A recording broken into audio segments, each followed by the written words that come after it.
In 1913, a young immigrant, his name was John, who was a husband and a father of three, left behind the oppression of his country forever. He also left behind his family for what he knew might be an extended period of time.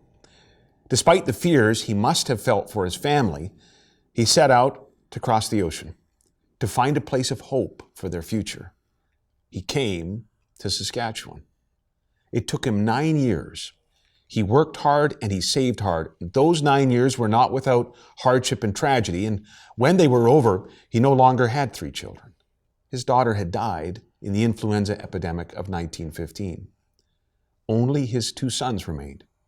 What a bittersweet family reunion it must have been when he managed to send enough money to bring his wife and 2 sons to join him. Despite their loss and their difficulties, their story is still about hope. Hope that was stronger than the fear of what they had to endure.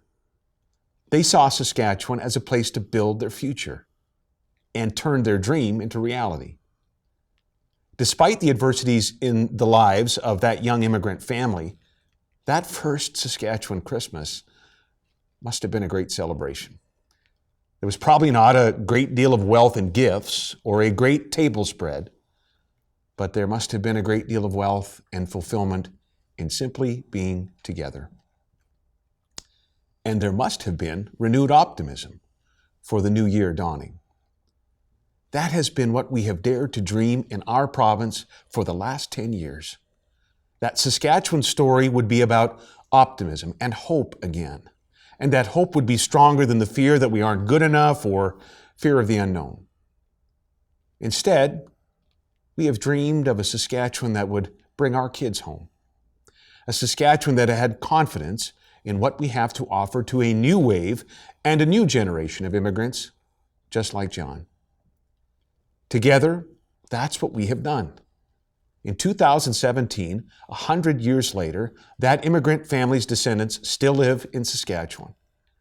John's great-grandson and his family will come together in just a few weeks for a traditional ranch Christmas, all because of one man's determination and sacrifice, and because of a place of hope like Saskatchewan. And this Christmas, newcomers from the world over will enjoy the holidays in their own way here in Saskatchewan.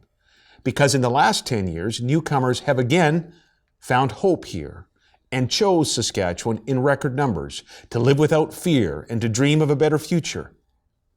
May we always have that freedom. And may we always have the freedom to celebrate Christmas. Christmas is the ultimate story of hope because that's what God gave to us all when He sent His Son, Jesus. As a tiny baby, He left perfection to endure oppression because He loved us and chose to bring us that hope. That's what I believe this Christmas. It's the time of year to enjoy the wealth of simply being together with those we love and the fulfillment of helping someone in need. And it's the time of year when we are all reminded of the need to spread that hope and love that God sent to us, to share it with those around us, especially those who could use a little help. So for me and my wife Tammy and our family, and on behalf of my colleagues in the government of Saskatchewan, may the miracle of Christmas bless you, and the true spirit of Christmas keep you. Merry Christmas and Happy New Year.